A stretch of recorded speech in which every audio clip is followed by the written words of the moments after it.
forces toward Houthis repositioning attempt in south of Hodeidah.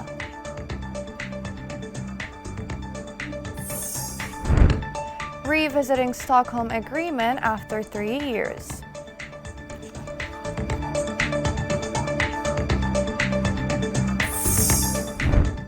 Six-year war shatters lives of thousands of Yemenis.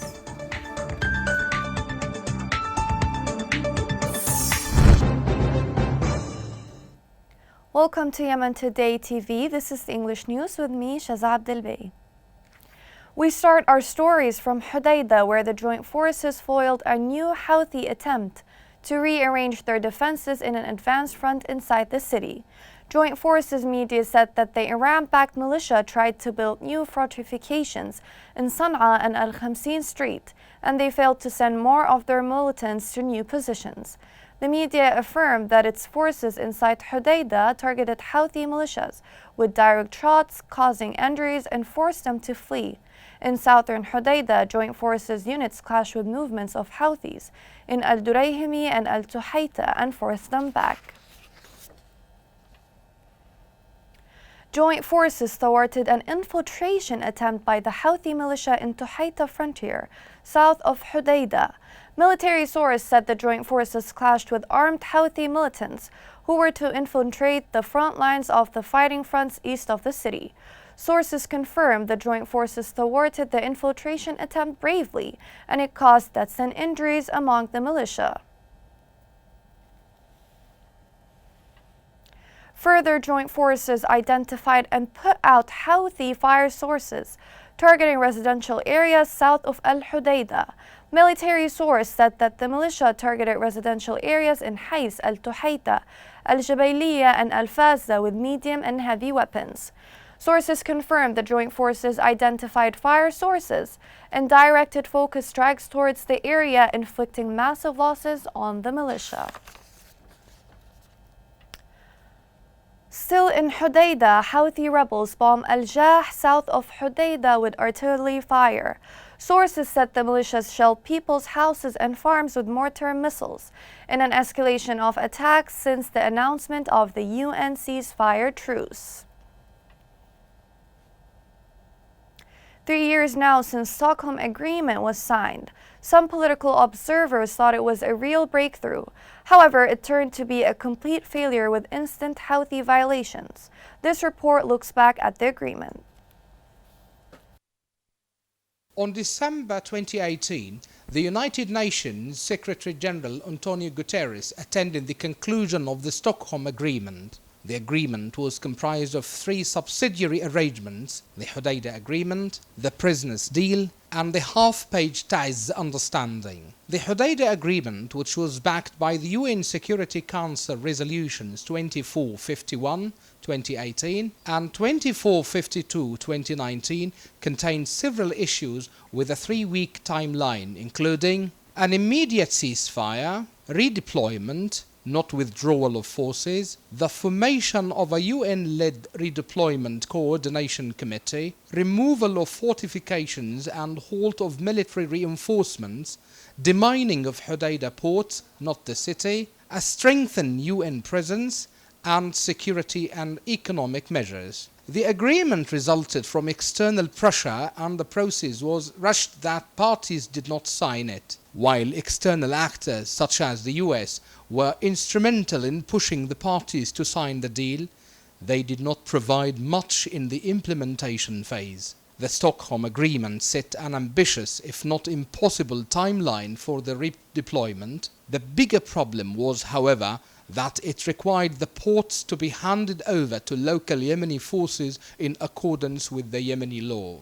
Now, while the vague nature of this provision might have been a deliberate choice at the time of the conclusion of the agreement in order to bring about a momentum in the peace process, it remained a sticking point. Why? Because the concept of local security forces touches upon the critical issues of legitimacy and sovereignty. The government and the Houthi rebels interpreted this clause profoundly differently. For the government, local security forces meant the pre-war security structure. while the Houthis rebel understood local security forces as their own personnel. In reality, the pre-war security system in Hodeidah is hardly existent anymore, given the Houthis rebels' deep penetration into the security system as well as the establishment of their own supervisory system. Hodeidah is a prime example of rebel governance in the making. The text of the Stockholm Agreement required the UNMHA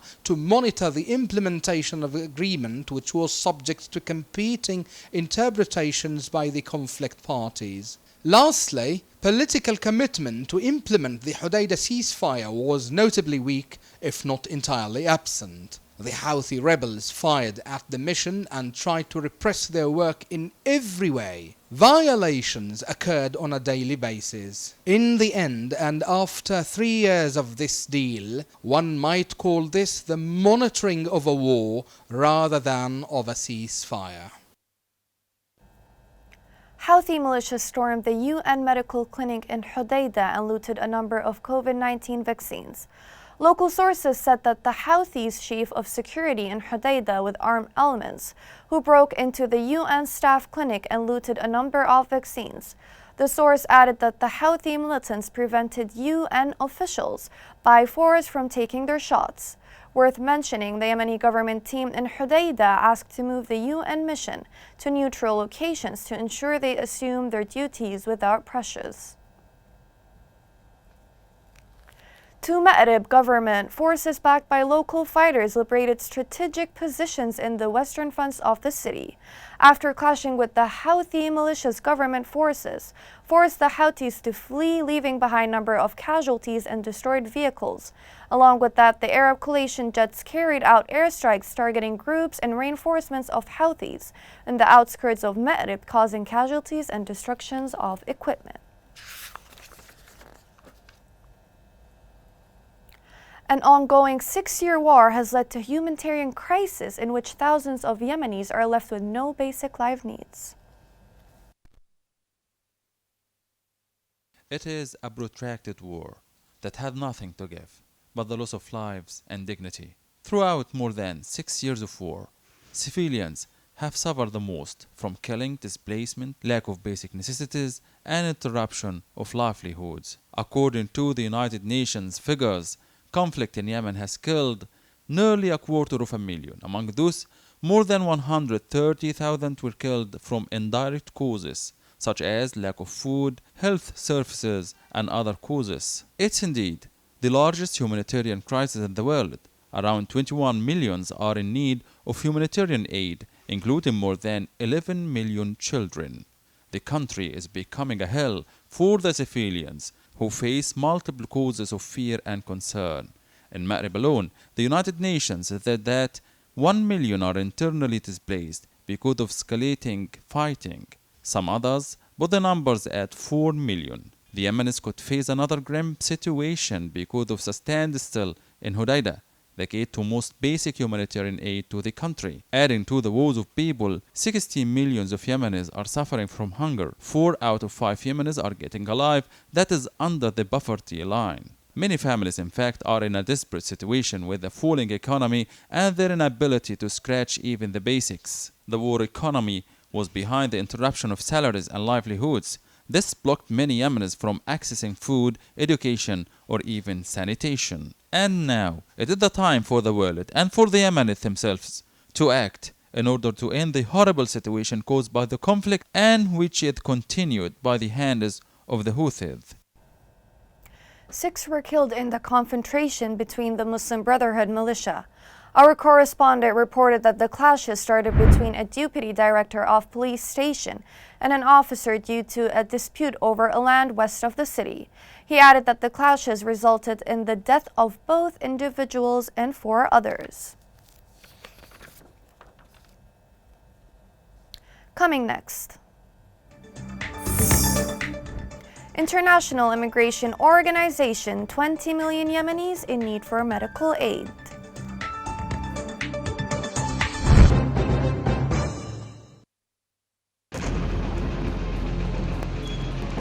بأي حق الحوثي يقصف علينا هنا على منازلنا وإحنا نازحين بأي حق؟ هذا ولا بحق الإنسانية.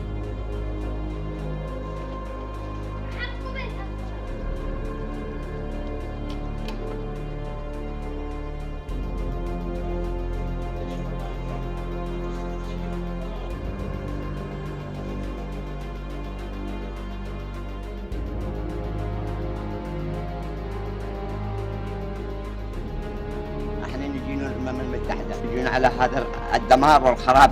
الآن أصبحنا بلا مأوى، فين نروح؟ الحوثة لم يخلونا ننام ولا نستقر في بيوتنا. بأي ذنب يقتلوا الأطفال والنساء وهم في بيوتهم آمنين؟ يا أصحاب المصيرة الشيطانية اتقوا الله في الناس.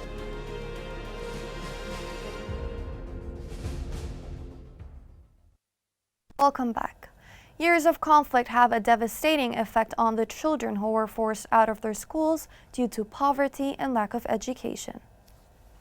The war in Yemen has taken away the childhood of thousands of boys and girls and destroyed their chances to live in a sustainable peace community. Grave violations against children are alarmingly increasing, while the COVID-19 pandemic increased the children's vulnerability to recruitment and abduction.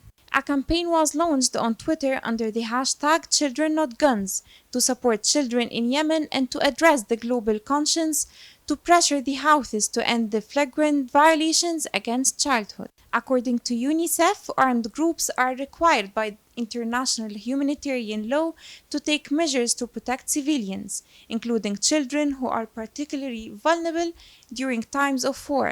Civilians must never be the target of attacks. According to the United Nations report, the attacks on hospitals and schools remain excessively high. Schools are being used for military purposes, as the temporary closure of schools during the pandemic made them easy targets for military occupation and usage. In the end, children need to be given an alternative to violence and abuse. They need peace, respect for child rights, and democracy. Officials need to act to build a future where peace prevails. Please give children that alternative. An early start for the New Year's in government-controlled areas. A decision comes after a year that was affected by the pandemic, where the Ministry of Education looks forward to reimburse what the students missed in the previous year. More details in the next report.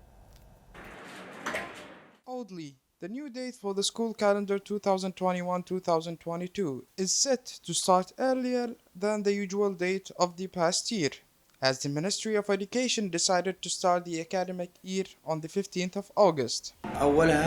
The decision comes for several reasons, the first of which is that last year the world faced the corona pandemic, which negatively affected the education process, and that students didn't obtain rights to education. The ministry decided to start the school calendar earlier so that teachers would be able to give students the opportunity to review lessons that would help them with the upcoming academic levels. Opinions vary, as some believe that the decision might affect the educational attainment of students at various levels. However, officials in the Ministry of Education stands with the decision. The decision came suddenly, but we were ready for the decision as we had prior expectations, and we also expected that this decision will be in the interest of the educational process. It is true that the decision may seem surprising and quick to parents, but we are confident that it will be a right decision. Starting the school calendar earlier is a right decision because in the past year we faced many difficulties and pressures. A different and early time frame for the new academic year that calls for directing all educational staff to seize this opportunity and work to invest it in a way that serves the educational process. Me, as a parent for one of the students, I totally agree with the decision of the Ministry of Education to set the new date of the school calendar, as it is in the interest of our children. This decision comes with hopes of achieving excellence, success, and educational attainment, as the previous year was affected severely by the war and the spread of COVID-19 pandemic. International immigration organizations warns that 20 million Yemenis are without medical care. Health facilities have been destroyed because of this war. More details are in this report. Facing different kinds of problems, the Yemeni people try hard to cope. War, famine, poverty, and the COVID-19 pandemic, all of these contribute to make Yemen the worst humanitarian crisis in the whole world. The Yemenis are still suffering, with the International Organization of Migration saying that more than 20 million in the country are in need of adequate health care. The IOM said that it is continuing to support healthcare facilities and is sending mobile teams across Yemen. The country is virtually struggling with less than half of its health facilities, and those that are in operation lack specialists, equipment, and basic medicines. The more troubling is that access to clean water and awareness of hygiene principles are not present, especially in remote areas. For the latter, the UN organization affirmed that it conducted house-to-house visits, especially in displacement camps, to raise awareness for disease prevention. COVID-19 pandemic came to aggravate the health situation in an already suffering country. As a new wave of the pandemic hits Yemen, more than 700 deaths were reported between January and March. The country lacks testing, treatment, and has low vaccine supply, which makes the situation more acute. No one in Yemen can avoid the deterioration of healthcare, even children, with the IOM recording that at least one Yemeni child is dying every 10 minutes, and the cause could be prevented. With all of these figures in sight, now the question is, what will the world do to ease the pain in Yemen? Houthi militia prevented all currency exchange networks and companies from dealing or receiving remittance from 14 companies in Sana'a. The Money Exchange Association said the central bank in Sana'a approved a complete ban on withdrawing any money transfer in the militia-controlled areas from 14 exchange companies, as the monetary split escalated after the Houthis prevented small-sized banknotes from circulation. The militia also moved back the official pumped or original-sized banknotes to its controlled areas.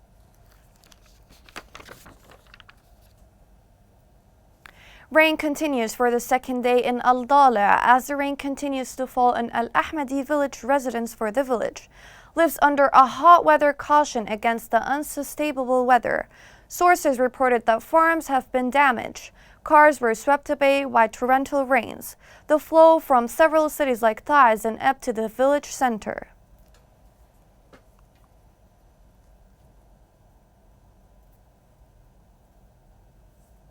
Here is a reminder of the main headlines.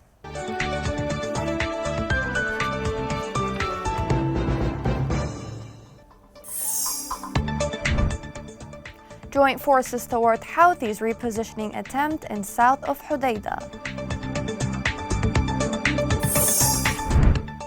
Revisiting Stockholm Agreement after 3 years.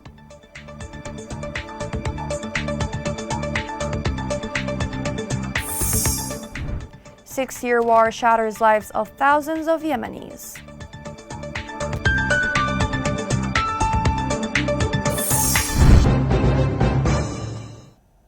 This is the end of the news. Thank you for watching.